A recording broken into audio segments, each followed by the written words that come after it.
We are live. You know, it's the conversations you have before you're live that really mean the most. And Chappy and I are sitting here talking about DFS and how it's a crapshoot. Well, one thing's for sure, Chappy, tonight is not a crapshoot because if you guys are listening to us, it's stuff you can bank on.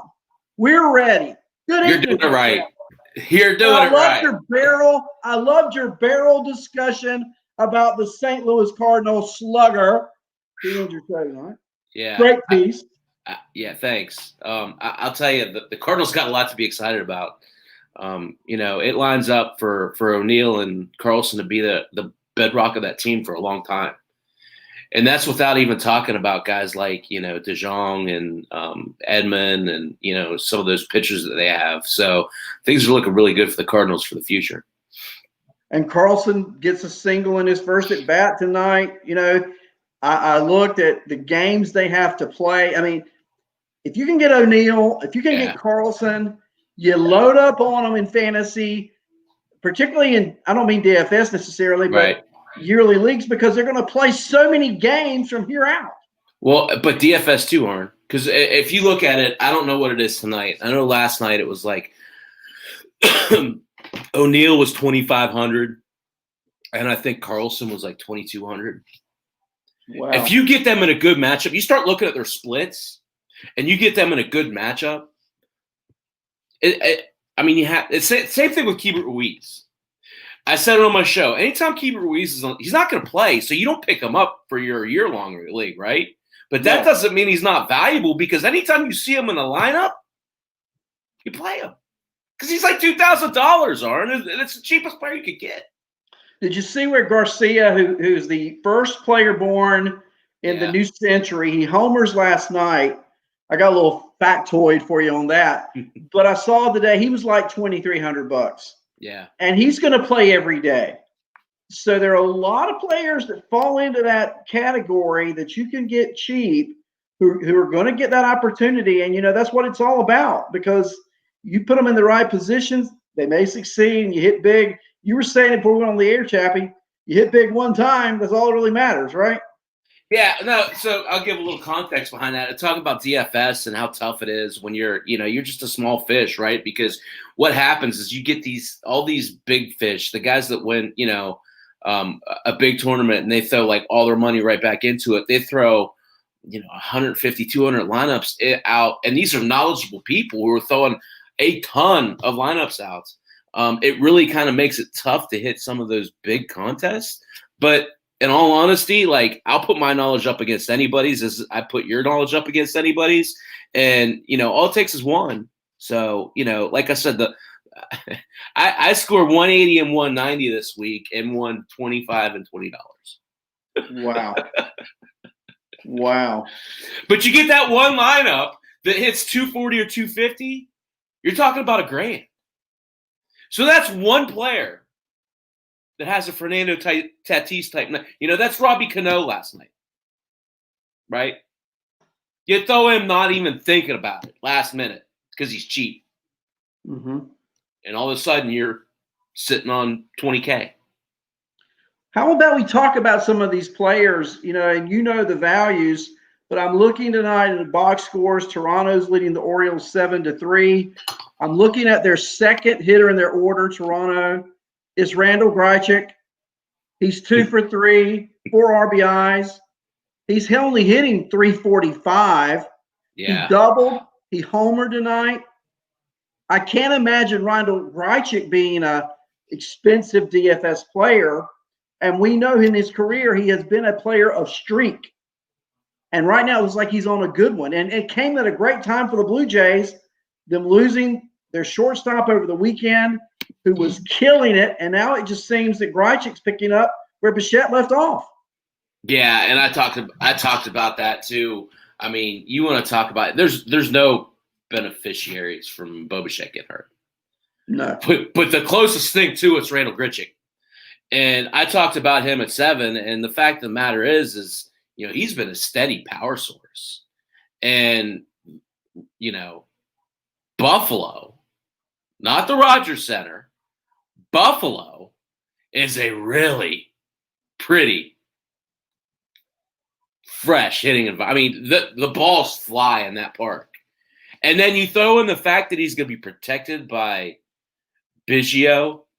And, I mean, I know Shaw's there right now, but let's be honest, that's Lourdes. He just needs to get his act together. He's a slow starter. But, I mean, he's set up for really prime position. And then Teoscar. Teoscar's the other one in that line. Out of nowhere. Has he not just been – I mean, he's what we thought he could be. Yeah. He's finally putting it together in 2020. Yeah. I mean, I'll tell you, those two players, again, we both, I think, feel the same way about Bo Bichette. He's one of the 2 or 3 players in the league that are the next generation, if you will. You look at Tatis, you look at Robert. I put him in that category. So it's a big, big loss, right? But fact of the matter is they're equipped for it. When you look at, Vladimir's the other one. He's going to pick it up. Right now, he picks it up. And he's like $2,700 on FanDuel. You got to put him in the lineup every night, Arn. Because he's got that 80 hit tool. He's going to come through. Yeah, yeah. And he's you have to think he's adjusting the position. He's playing first base tonight. I talked about earlier. That he needs to play the field. You can't DH him. He needs to be part of the game. Because if then he's not great at first base. And that's an understatement. Well, was he great at third? I mean, No, you're right. No. But he's a young kid, and young kids get distracted if they're not playing on both sides of the field. Exactly. So the nights where he plays the field, I know that sounds weird. I'm more interested in playing Vlad. So he's in tonight. Go back to a moment ago. I talked about Garcia with the Nationals. They're having a Donnybrook with Atlanta tonight. It's back and forth in the top of the 5th. It's now Washington 6, Atlanta 5. Let's talk about 2 rookies there. I brought up Garcia just a moment ago. He's gone 3 for 3 tonight. He's hitting 375. Very small sample size, but 3 for 3 is 3 for 3. He's going to be playing for a while. And the thing I thought about a moment ago was he's the first player born in the 2000s to hit a home run in Major League Baseball. Who was the first player born in the 1990s that hit a home run, Chappy? Oh, come on. You're killing me. Oh, Andrew Jones. I'm setting you up. Whose place is he taking in the lineup? I'm just letting you know who's the first player born in the 90s to hit a home run in Major League Baseball. He plays for the Nats. Give it to me. Their second baseman that just broke his wrist.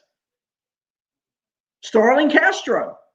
The first player born in the 90s to hit a home run in Major League Baseball, Starling Castro. He goes out, replaced by the first player born in the 2000s to hit a home run in Major League Baseball. How cool is that?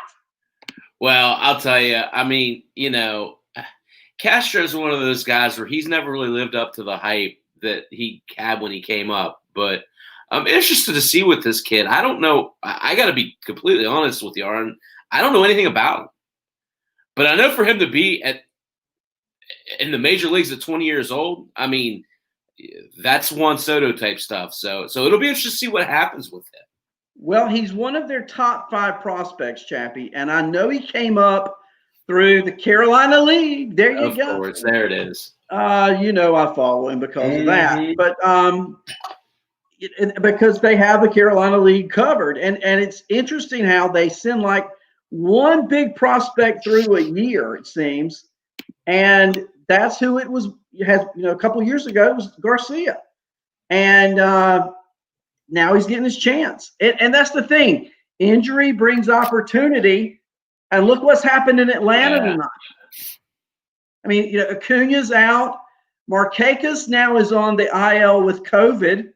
Interesting there, isn't it? He wasn't going to play because of COVID. Now kind of ironic. I mean, isn't it, though? Not and in a look good who way. they call up tonight. Look who's up now. Yeah. Your boy, right? Pache? My boy, Pache, yes. Let's give him a little cheer on the network radio. How about that? But, going back to – I want to talk about both of those. Garcia is the second-ranked prospect in the Nationals chain, a 55 hit tool, a 55 run tool. We know that's a better than average. Mm-hmm. I don't know about the power, but remember Frankie Lindor. I know it's a great comparison, huh? But he didn't come up with a power rating either. Right. So he's going to get that opportunity. But Christian Pache with the Braves, their number one prospect. Now he's been in Atlanta. Injury breeds opportunity. Yep. Pache's going to play every day. Yeah. And he should. He should. The Braves are in trouble, though. I mean, that's the thing. Like, they've lost a lot of firepower, and they're asking an awful lot of these young kids. But I'll tell you right now, I mean, defensively, he comes in and he's a top 3 defensive player in the majors right off the bat. So you couple that in with a little bit of speed, he's more of a double hitter at this point in his career, right? But he looks good, especially you got to watch where he hits in the lineup, right? Well, you got to figure they're going to hit him down the order to start with, don't you think? I mean, but if he performs, I mean, I guess you'd have to say right now, Kyle Lewis for Seattle has by far been the most outperforming rookie so far called up. A little surprised. We're going to see what happens with Carlson in St. Louis. He's going to get plenty of opportunity because they got double headers out the wing. You know that. Yeah. And now Pache, yet another. We saw a pitcher tonight in Detroit. Not quite what we had hoped for in a debut. But that's what Lenny says. I go back to the legend. A rookie is what? Yeah. Repeat it twice. A rookie. Yeah, some exactly. Some of them are special. And we know through the years, like last year, Houston brings up a kid at midseason. You and I talked about him a month before he came up. Yeah. We knew that was going to be a special player. Yeah. And they're going to be special players still yet to come. We've avoided talking about them because, well, frankly, there's so many up now to already talk about. Yeah. And can I just add into the Jordan Alvarez discussion one bit? Please. He's on the IL again, by the way. Exactly. And I think that, have we all forgotten about how good Kyle Tucker is? Because he's not very highly thought of right now, right? And we're talking about a player with 30-30 speed and a 300 potential. He had the homer that he hit the other night. I was watching. He pulled his hands in and basically jerked it out of the park. I mean, that's a pitch he wouldn't have hit 2 years ago. He wouldn't have touched it. No. And he hit it out of the park. So we're talking about a 30-30 player with, let's call it 280 average. Where you draft him? He just doesn't have the flair, I guess, Chappy, right? I mean, he's right, totally unproven. He's nobody knows him. Like, we've all forgotten about him. We know last year he was a 30-30 guy at AAA. We know that. Yeah. And you should only get better after a season like that. And with Alvarez on the shelf for at least 10 more days. Probably beyond that. But at least 10 more days. He's a big winner. I tell you, another big winner there. Josh Reddick. Yeah. Reddick has the opportunity now to play every day. Highly touted prospect coming up with the Red Sox. Just never has really put it together. He's had it in streaks. But don't you know Houston's looking at Altuve hitting his paltry 150. Yeah. And they've got Brantley on the IL. Yeah. And now these two guys are prime position to produce and lead. Well, I'll tell you, I mean, it's interesting what's going on with the Astros because they're really they're floundering a little bit, right? But they've had some interesting blurbs. They just have to put it together. And you're fooling yourself if you think Altuve is not going to hit all year. Exactly. I mean, it's just exact. I mean, it's a really tough situation for them because the they kind of have that. They've done well on that, cocky attitude, and the league ain't putting up with that crap this year. No. So, well, we've seen fights break out already, exactly, Mariano, yep. And they're going to break out He's back more. tonight, by the way. We're not done with that. It's not over. Wait till Oakland plays Houston again. Yeah. It's not over. Yeah. I can't wait for Mike Fiers to pitch against the A's one time. I mean, against Houston, excuse me. I mean, and I'll tell you, I mean, that's just, all that stuff to me, that's WWE stuff. That's all for show. I don't really, that's not what gets me going. What gets me going is seeing some of these kids. What gets me going is watching Mookie Betts these last 2 weeks. Wow. The players like that are just really feeling it. Watching Arenado come out of his slump like that. That's the things that I really enjoy. Like these guys that are just like, you're going to see it with Altuve. He looks absolutely god awful right now. Guy's a 350 hitter. Well, there are two players I'm going to get to. I'm sort of building up to a crescendo here because you are my wingman and you've got to look after your wingman. Here's a question for you without looking. I looked at before the show. There are 3 teams coming in right now as we speak. You look at the standings. They have W6 to the far right side, meaning they've won 6 in a row. Yeah. Can you name them? No, I can't. And one of them is going to change tonight if something doesn't change drastically in the Bronx. Here they go. The Yankees, 6 in a row. Yeah. They just played Boston. Right. The Dodgers, Yeah. 6 in a row. Shock. And the Astros, 6 in a row. Without good batting, without their top pitcher, without a bullpen at all. Yeah. I mean, I picked up that Scrub. Yeah. And I've loved it. I mean, he's been great for me. I mean, I'm one of these holds leagues. It's funny they're doing it with smoke and mirrors, but again, to the point, like these guys are all gonna. Alvarez aside, which is a shame, right? It sounds like he's out for the long term. These guys are gonna turn it around, and when they do, I mean, Greinke is having a great year.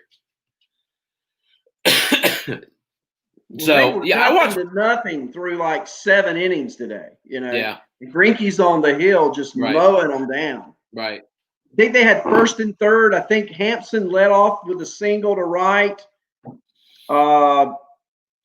There was another hit the first inning. They had first and third. He got out of that. And, I mean, nothing hardly. I think he allowed 1 hit over 6 innings after that. And I'm not a big Greinke guy. You know that. Right. But Greinke was big today. Here's another one just while we talk about standings. I'll just not even ask you. I'll just tell you.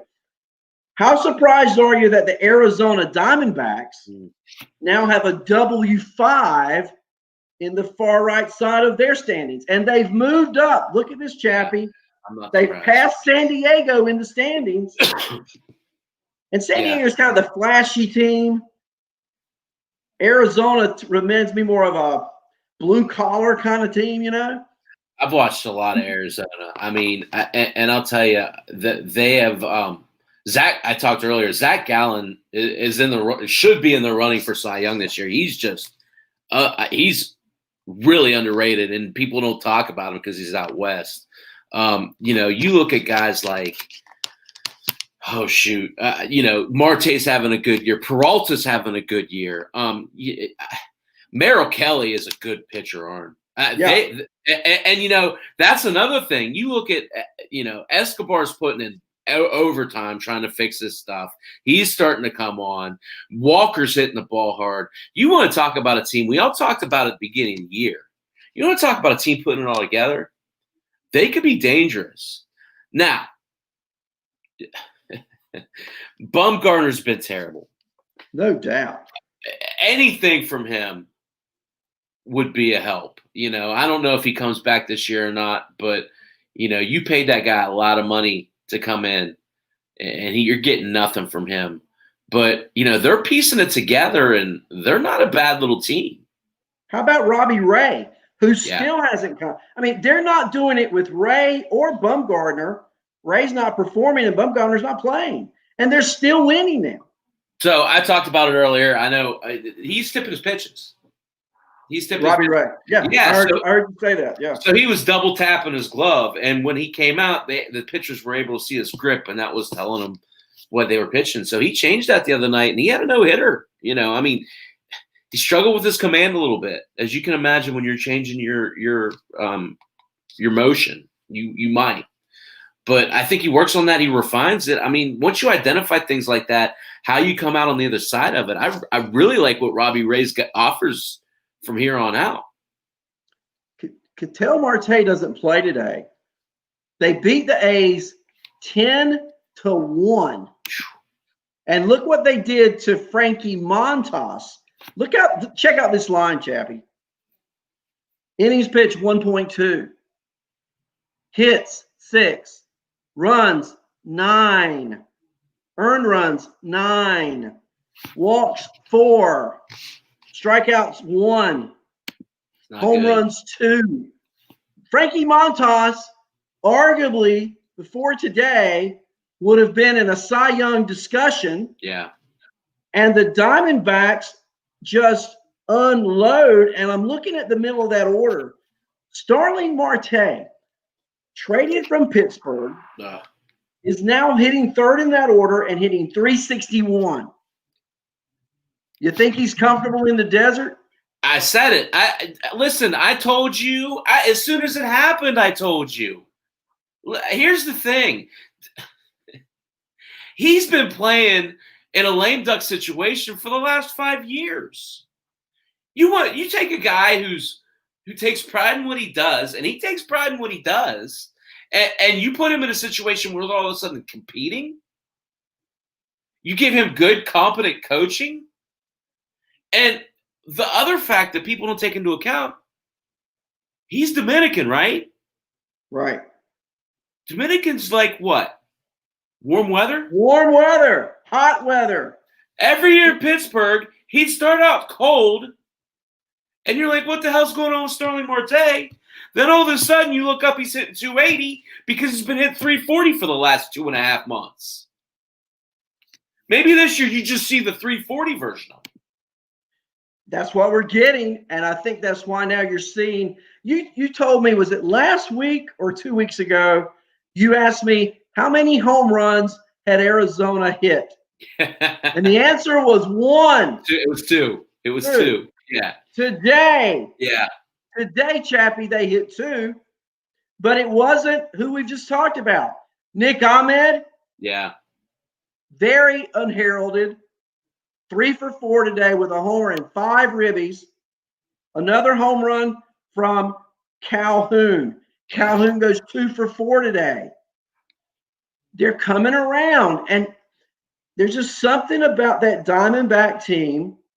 Good coaching. Look, I think they make the playoffs. I do too.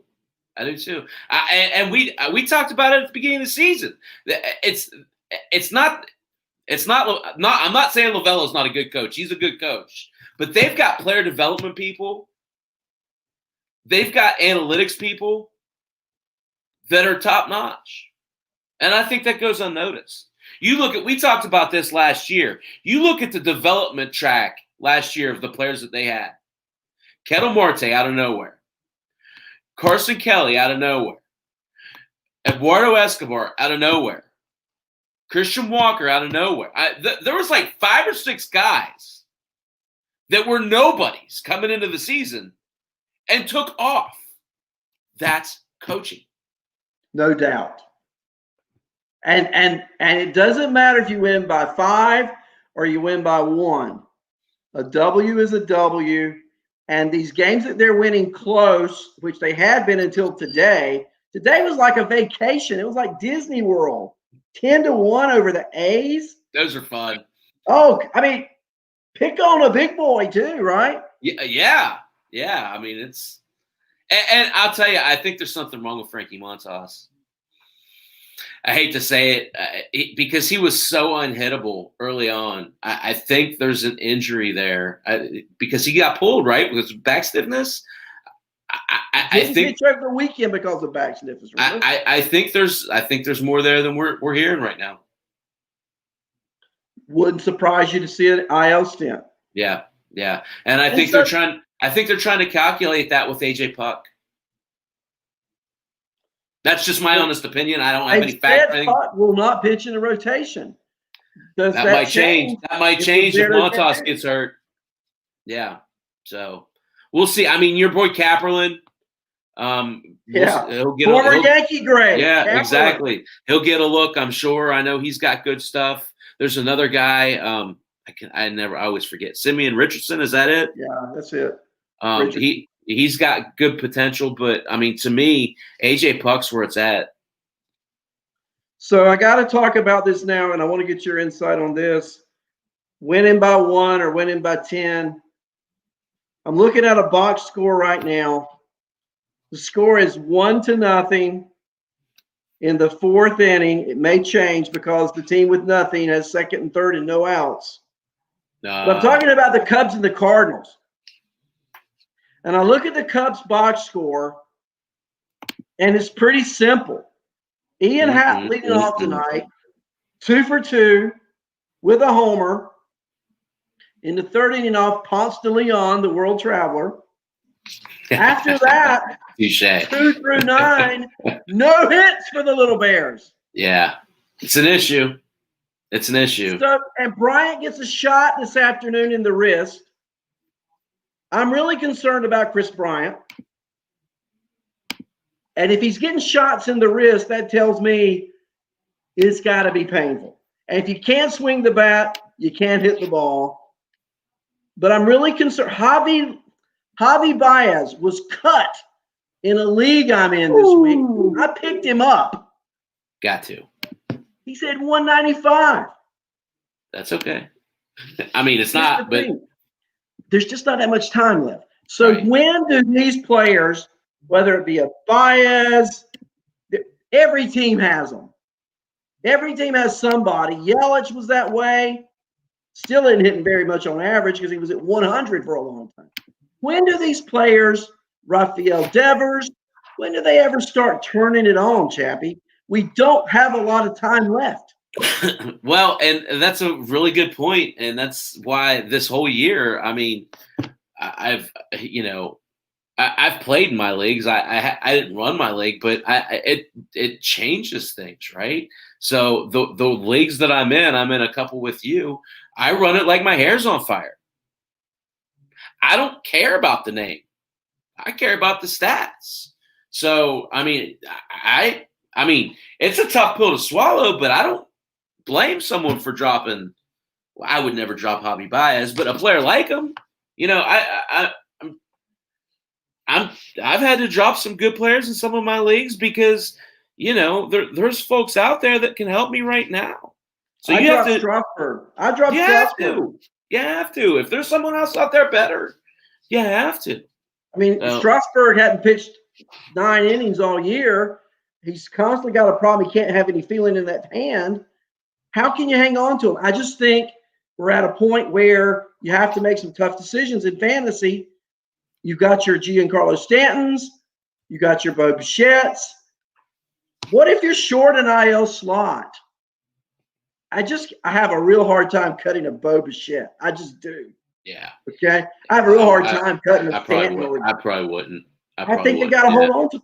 I'm in a league too, Chappy, where every team makes the playoffs. I think if you're in a league like that, you can afford to stash players like a Javier Baez. Yeah. Whereas if you're not in a league like that where you have 4 teams to qualify and your playoffs start in 3 weeks, right? It's time to make some moves. I listen to a lot of podcasts. You do too, and I hear a lot of things. But what you got to realize, and you guys listen to us tonight, and I was hoping to get some comments in our StreamYard comment shelf. But it all depends what kind of league you're in. You and I we're in a league last week. We're doing points. Boy, we knocked it out, didn't we? I mean, it was a good match, right? Yeah. I just didn't have a fire. Yeah. Yeah, we had some fire. We had it going on. Mm-hmm. But you drop in players in there left and right. Yeah.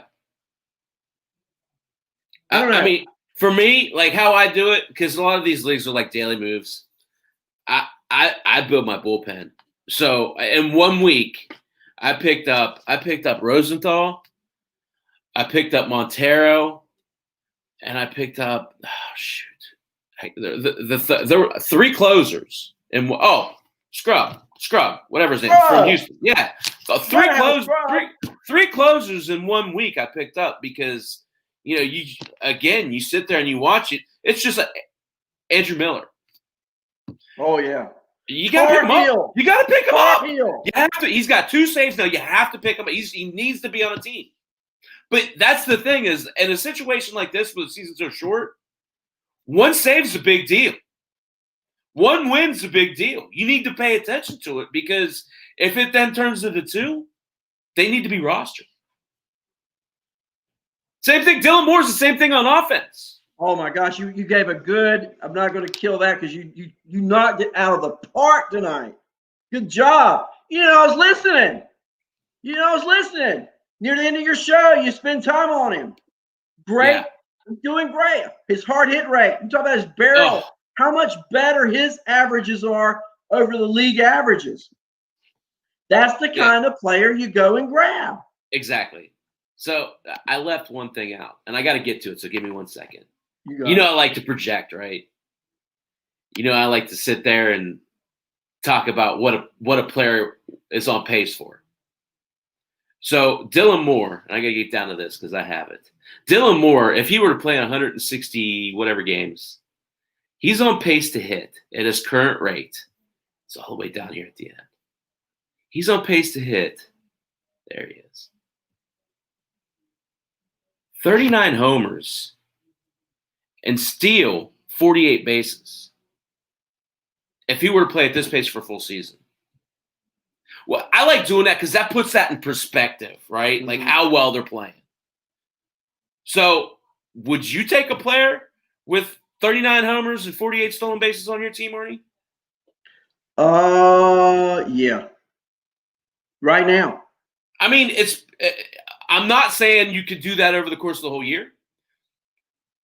But you'll take a month of that, right? I'd take a week of it right now. Exactly. So that's why you have to put only 8 weeks in the season. That's right. 12% of your season. Mm-hmm. I'll take it for a week. And you and I were on the phone today. It's like you guys don't get this, okay? But some news breaks, a rookie's coming up. Chappy and I have another job, but we don't consider that. We'll just call each other. Hey, brother, did you see that movie? Yeah, I'm all over it. But we spend some time talking about those Mariners. Yeah. Let's share that with our fans. Yeah. I mean, I'll tell you, they're fun. They're another one of those teams out west that you get to watch a lot of. Julio Rodriguez would be up already if he didn't get hurt. And this Kelenic kid, as far as, you heard me gushing about Carlson tonight, I think this kid is maybe better. And I don't say that lightly. Like, I compare Carlson to Soto. So to say that, that's the type of potential you're dealing with, I'm really excited to see what this kid has. He reminds me of Trout a little bit. Ooh. Don't you think, though? Reminds me of Babe Ruth a little bit. No, seriously. Like the type of player he is. Well, look, for the Mets to be criticized, as much as they've been criticized for this trade, they got Robbie Cano, don't you know, who's hitting 400. Yeah. Yet they're still criticized for letting him go to Seattle. So he's got to be the deal. Yeah. And I heard a little rumor this week. You know how we hear these things. And it was from the legend himself saying there's a chance that Kelenic may be up. So as soon as Lenny goes off the air, and I go off the air yesterday, I'm on the phone with the legend. Okay? I'm like, Lenny, what's going on? How surprised? I'm not going to be surprised at this point if anyone is called up. Kelenic and anyone else. I can't believe Mackenzie Gore's not up. Yeah. I think it's this week. Yeah, I do too. I think it's like Pache today. Nobody talks about it. Nobody hears about it. All of a sudden, Pache's a Brave. All of a sudden, Gore's on the mound in San Diego. All of a sudden, Jared Kelenic, the 21-year-old, with the 60 hit tool, with the 60 run tool, with the 60 power tool, is in the major leagues with the Mariners. Totally agree. And it's honestly, it's just a matter of, I mean, here's the thing, like, as bad as Seattle is, they've got some talent. They're actually a fun team to watch. They're not good, but Kyle Lewis is having a great year. Shed Long shows a little bit of potential. There's some players. Justice Sheffield's a good pitcher. You know that. Mm. Sheffield's a good pitcher. You don't think so? No, I know so. We gave him up for an injured Big Maple. Yeah. But I don't think that's bad, Arn, because I think he's not doing great right now. But I think when it comes down to it, I think Paxton's one of those guys that you always like get that perception of, and then you look up at the end of the year, and you're like, shoot, that wasn't bad. He misses about a month, but he still ends up with really good numbers. I think he puts up a couple really good years with you guys to end out his contract. Let's hope, because he's still not found the velo that he lost. Right. I don't know where it's he a lost. Weird year. I guess that's part of it. It is, and so true. I was listening to sports in general is just a weird year. Right. Des Bryant's getting a tryout with the Ravens. Come on. I know you're getting ready for football. I just thought I'd throw a little. That's still a thing. That's true. I know. I'm not making it up. Maybe they could sign Antonio Brown too. Did you hear about Alabama? I can't wait to talk football. I can't wait to talk football, Arnie. Well, let's talk a little bit right now, because here's a prediction. Because I like to predict the future. I was the one last June when the Nationals were 10 games under 500. You know it. And I said, watch out for the Nats. We talked ad nauseum. I didn't disagree. I didn't disagree with you, Arnie Jones. No, you didn't. You didn't. Because I talked about pitching. We see where we're coming from. Pitching is what it came down to, right? No doubt. And this year they don't have it. No, they're struggling right now. But Alabama announced today. It's interesting, isn't it? The SEC is going to play football through pandemic, through hurricane. It doesn't matter. They said today they're going to allow 25% capacity. Crazy. That's what they said.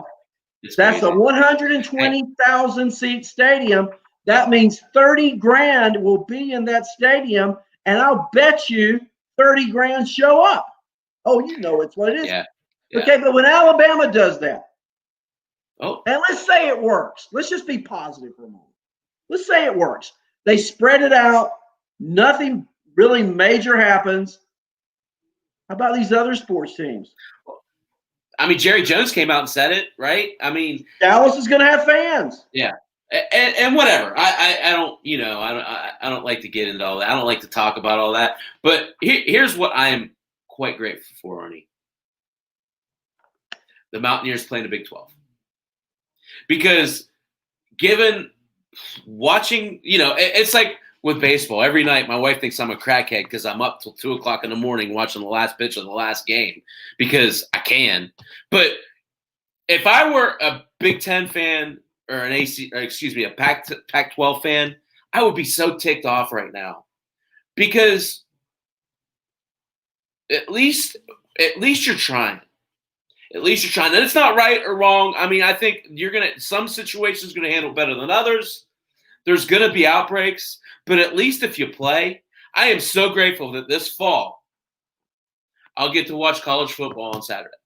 No doubt. Notre Dame's playing. I'm really excited, man. Look, Chappy, think about not that long ago, let's say May 1st, I'd take baseball in any denomination. Yes. Any Absolutely. denomination. I still I've got will. the TV on behind me right now. I'll watch it on television. Yeah, I'm with you, brother. We're a kin here.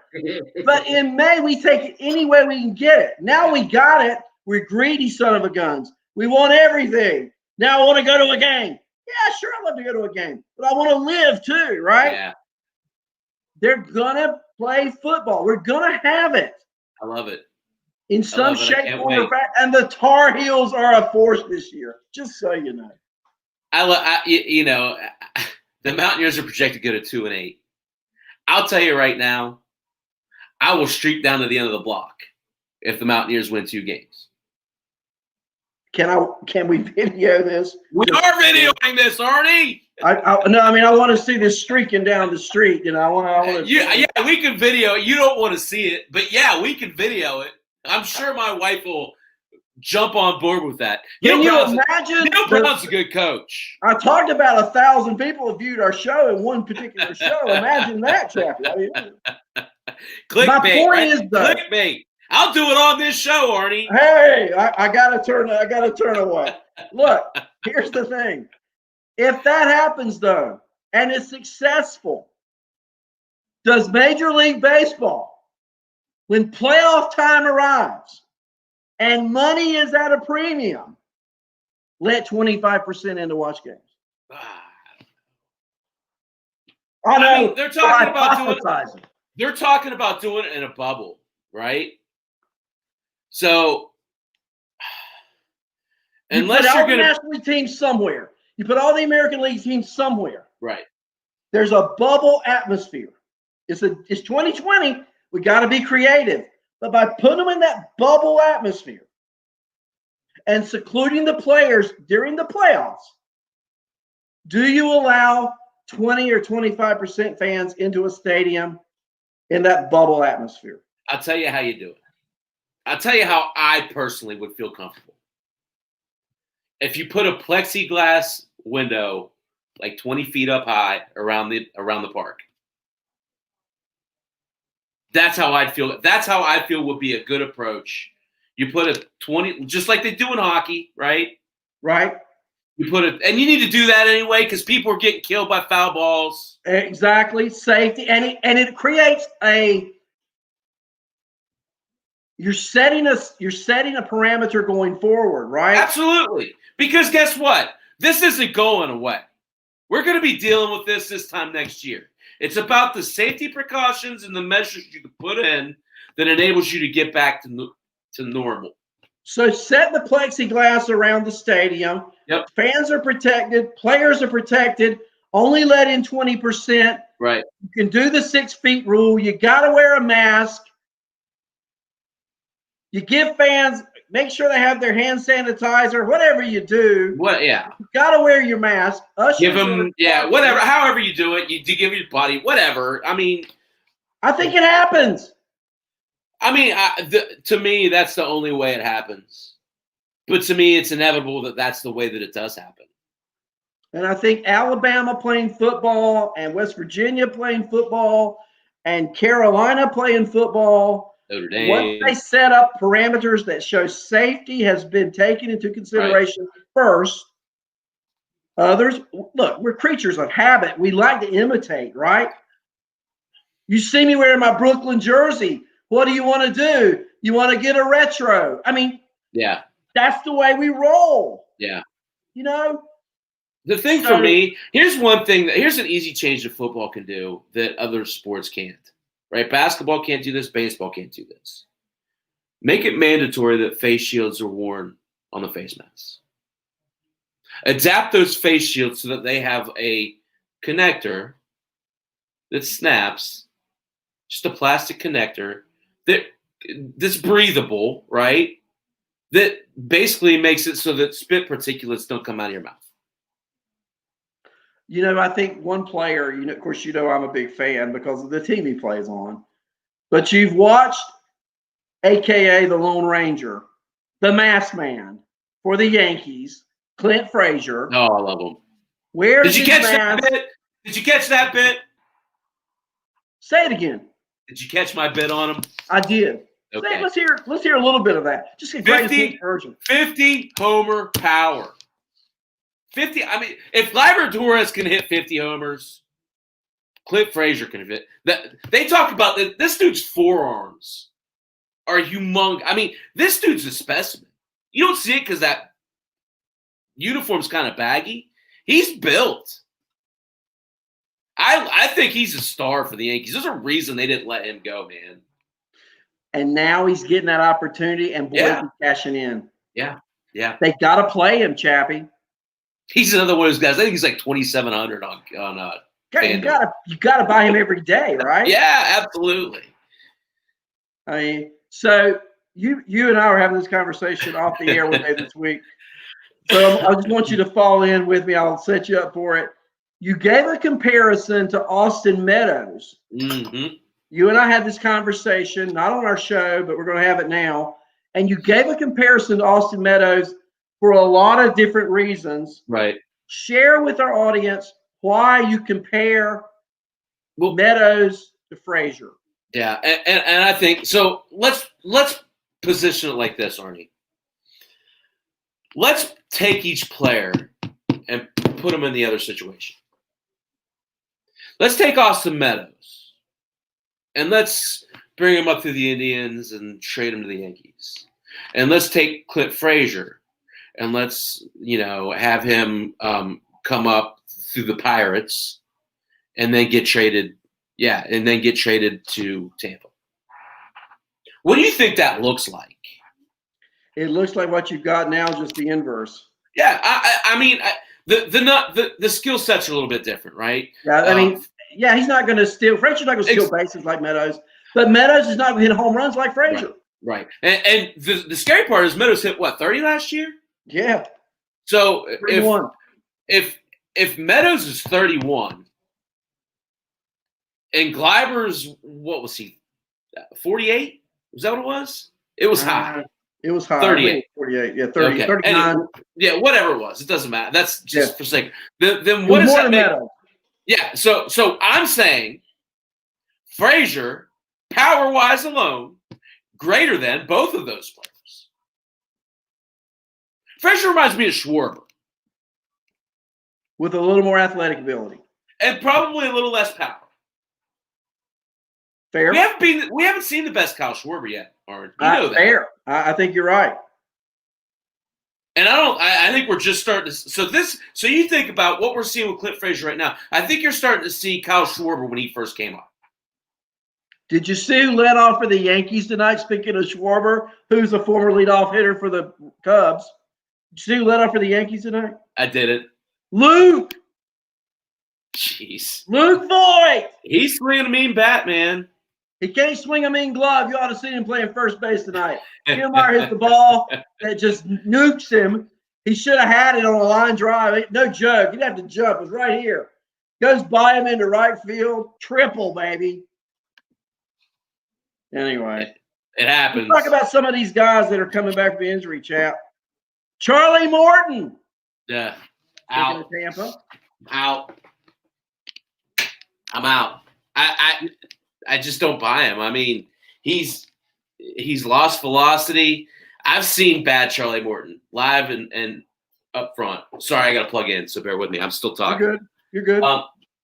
So, fact of the matter is, he was great in Houston. He was great to start out in Tampa. I just think that when you're talking about a 35-year-old pitcher, he's going to have a really hard time getting up to speed, like you said, in this short year. I'm not in. I'm not in. I'd be more interested in Brent Honeywell. I'm not. These older pitchers, Strasburg is an older pitcher, guy. Yep. He's thrown a lot of innings. When you miss time this time of year, you're not coming back. Right. Verlander, I heard today Verlander's throwing. I don't Forget buy it. Yeah. Not this year. I don't buy it. Go home and snuggle with Kate. I mean, that's what I'd do. Yeah. Go play your scratch golf, right? No doubt. Brandon McKay, so I guess you saw a report on him today. No, I didn't, but I'm imagining he's out, right? He's out. Yeah, that doesn't surprise me. I mean, we all Shoulder kind of saw that surgery. coming. Yep. Because if he wasn't hurt, he'd be in the rotation. Oh yeah, no doubt. And I saw where your boy David Dahl was scratched because of an injury today. Yeah. Well, the Rockies are kind of going through a tough time right now. They're all of a sudden their bullpen can't get it done. They don't have a closer. Their rotation's still holding up, but they've got some glaring holes. And how about the Dark Knight? Interesting. Making a return tomorrow for the Kansas City Royals. Yet another Tar Heel product. What about the Dark Knight? Does Matt Harvey have any? I guess we'll see tomorrow. Moustakas comes off the IL, going back home to Kansas City. He'll be playing second base tomorrow for the Reds in a doubleheader. Lineup. I mean, Harvey's on the mound against this Red team. I don't know. What do you think about Harvey? Do you think he's got a chance? I don't know, man. You want the long answer? Felix the Cat. Do you want the long answer or the short answer? Give me the short answer. He sucks, right? They're both the same. No. He's done. I don't know. I mean, it's a good situation for him, right? Because they need pitchers. But I just don't see him being, he's certainly not the – it's weird what happened with him, too, because he just lost it pretty much overnight, right? It's like that playoff, that year they make the playoffs, and it reminded me of David Cone. That goes way back, Chappy. 1995, Mariners, Yankees, Cone's pitching in a winner-take-all game in Seattle in the Kingdome, and Showalter leaves him in. I kid you not. Cone threw 145 pitches. Yeah. And remember, World Series not that long ago, playoff. Harvey's in the playoffs. Mets need him. He's had a great year, and they never take him out, and he's never been the same since. And it happened to a Twins pitcher. It happens to these teams who wear their pitchers out. Yeah. And I think it goes back to I'll tell you, I watched Darvish's no-hitter the other night, and I thought they were going to do the same thing with him because he was so spot on. I thought they were going to I thought he was going to throw 140 pitches. But, yeah, you're right. I mean, it's funny because pitchers used to do that every fifth day pretty much, right? Santana. Throws a no-hitter for the Mets. Remember? Mm-hmm. Johan. Throws his first no-hitter. Threw I think it was a ridiculous number, like 155 pitches. And he was never able to pitch after that. Yeah. So Harvey, I'll give him an A for effort, but I got to give him an F for results. He's just not been the same. No. And I don't know if he's developed a new pitch.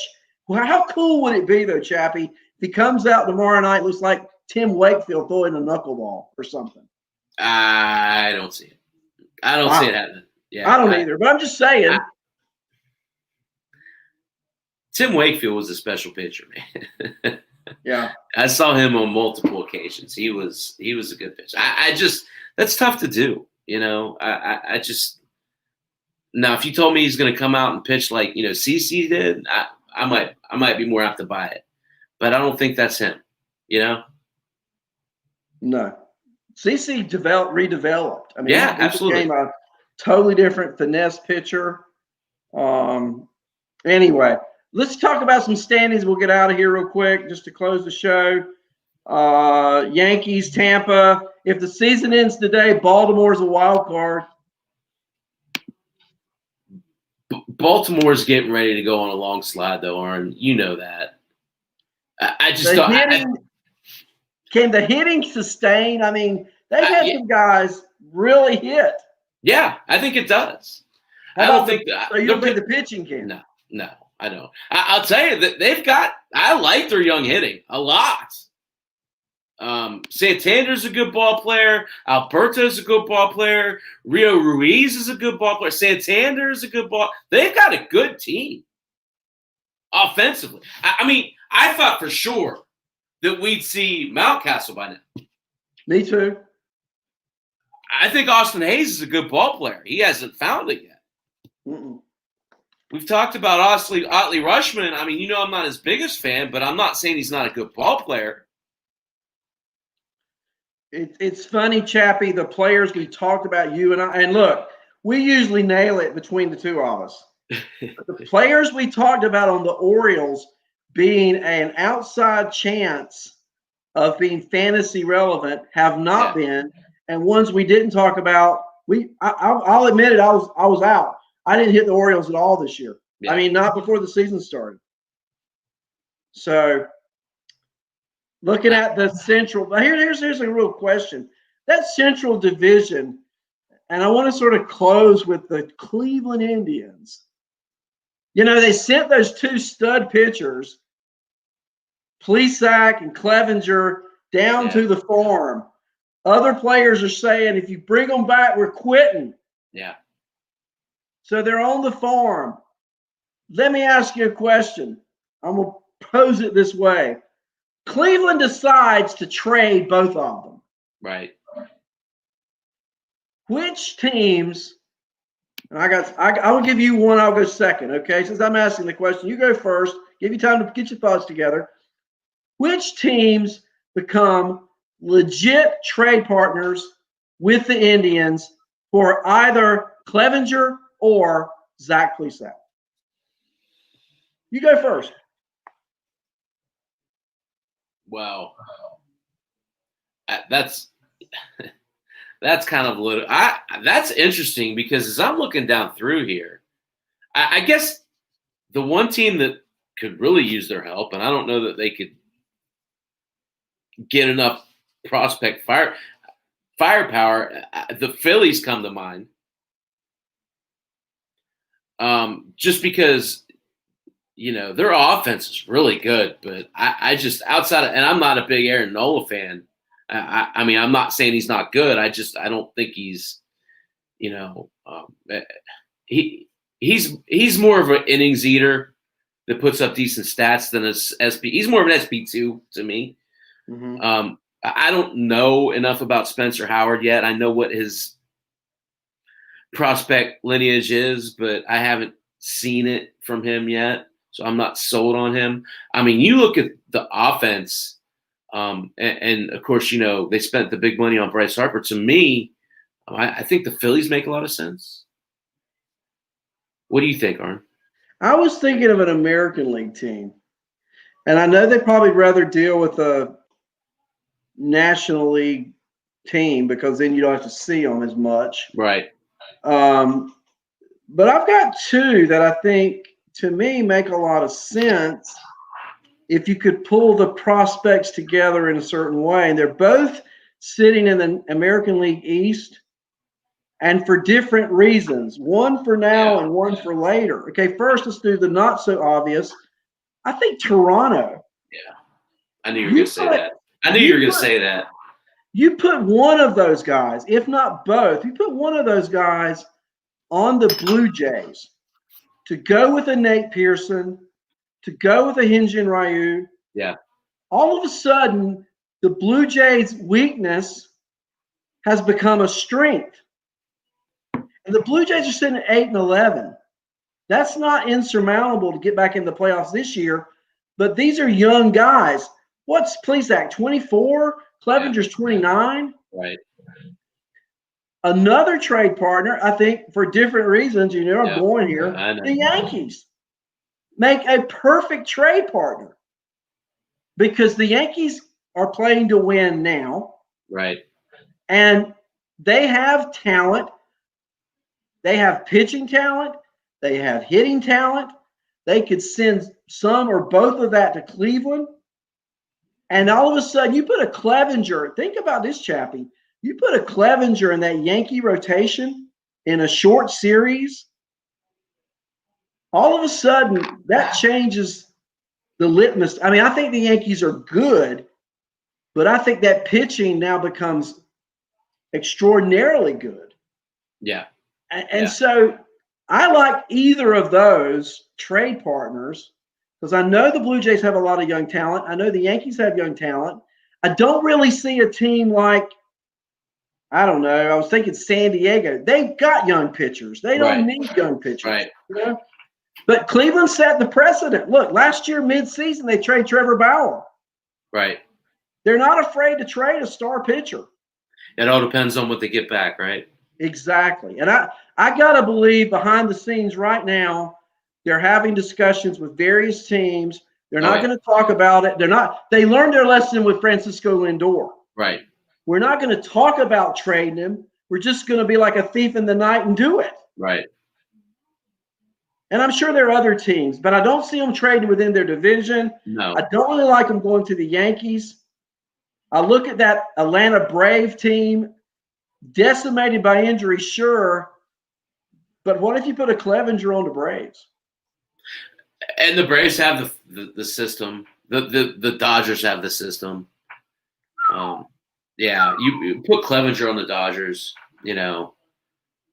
that's ridiculous. Put him on, like you said, the Braves. That sets the Braves up. But, I think, to me, I mean, I don't know what the Phillies would give up, but I think that's the National League team that should be aggressive in moving towards getting pitching help. Because let's be honest, the Dodgers don't need them. No, they don't. And how many times have you seen trades, Chappy, where remember when John Lester got look, I remember back when Arizona got Kurt Schilling from the Phillies. They gave away nothing. Right. And they got Kurt freaking Schilling. Right. I can see some team making some ridiculous trade because I think there's a lot going on with those two guys in that clubhouse. I don't think they pitch again for Cleveland. I don't either. I honestly don't. And that might be the only trade that comes up on the trade deadline. Maybe. But I agree with you. I think it happens. I tell you who could really use them. The Mets. Oh. Yeah, you ain't kidding there. I mean, do you deal – so I'll throw this at you. Do you deal a Dom Smith to get a Clevenger? You're not going to get him for free. If I'm Cleveland, I'm looking right at Jimenez. I'm looking at Dupont. I want one of those guys before we even start talking. So get it. Get Jimenez. Great speed, great contact hitter, good defender. You're going to probably lose Lindor. Jimenez moves over to shortstop. Right. I'm wondering if there's a big – remember those trades Boston used to make? Who was it? I mean, they send like 3 players one year.